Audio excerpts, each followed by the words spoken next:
Now, I know you've stayed there for a long time, and I just want to express how thankful I am, but hang on to it. I'll be right back. Okay. You're welcome. Isn't it nice to receive flowers? Yeah, okay, moving right along.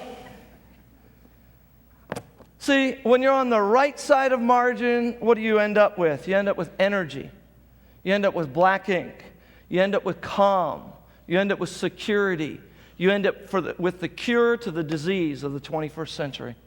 What happens when you're on the wrong side of margin? You end up with fatigue, red ink, hurry, anxiety, a bungee cord in the mouth.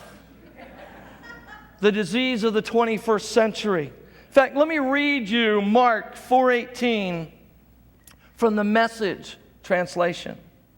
It says, the seed, let's talk about the word, the seed, just lost my page. Excuse me.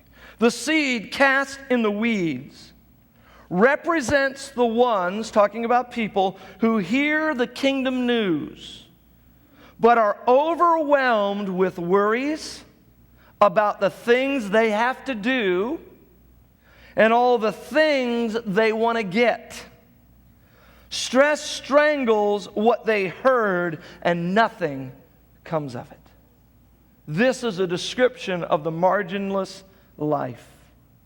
See, the world is giving us physical and cognitive advantages, and progress is lying to us and telling us it's going to help you, and we've got all these different things we can use and all these physical conveniences that we have and all these things we know, and the world is saying the more you know and the more you have, the better you'll be, but it's not true. In fact, it actually hurts the areas that are important in our lives, things like our social environment. And it's robbing from it. Things like our emotional environment, our spiritual environment are tearing us, are being torn up by the lack of margin in our lives, because progress is lying to us. It is saying, I'll give you more time and you'll have a 20-hour work week. I got news for you. Did anybody get one of those yet? No, we haven't. In fact, we spend more time doing the things that progress said would save us time. Now, we've got to regain control. Now, I want to demonstrate something here. That's a heavy rock, isn't it? Heavier now than it was in the beginning. But here's what we do with our family and friends. We tell them, hang on a little longer. I'll get it together. I'll stop working so much. I'll stop, spending my time doing other things. I'll get to you someday. And then you go, okay, yeah, I'll hold it. And because they love us and they care for us, they hold the rock. And they carry the load. And then one day we get really out there and we go, man, I love you. You're awesome. Here's some flowers.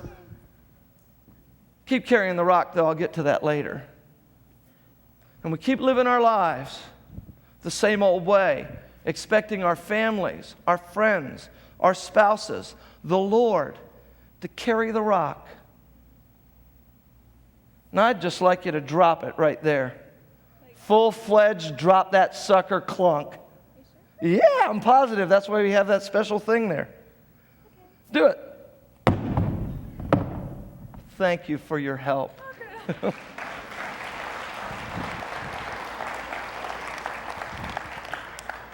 Listen to me now. That sound you heard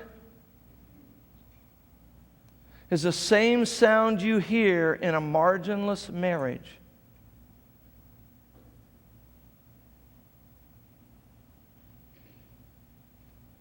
When after 20 years, she says or he says, that's it. I can't take it anymore. Boom.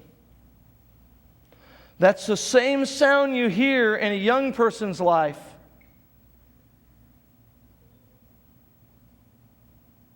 When family isn't going well and they've just said, you know what? Why live this way anymore?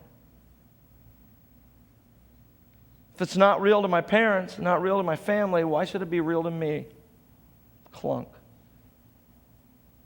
That same thing happens between two friends, where one friend always gives the other friend the load to carry and never makes the change in their life. to help them carry it. I'm here today to give you a prescription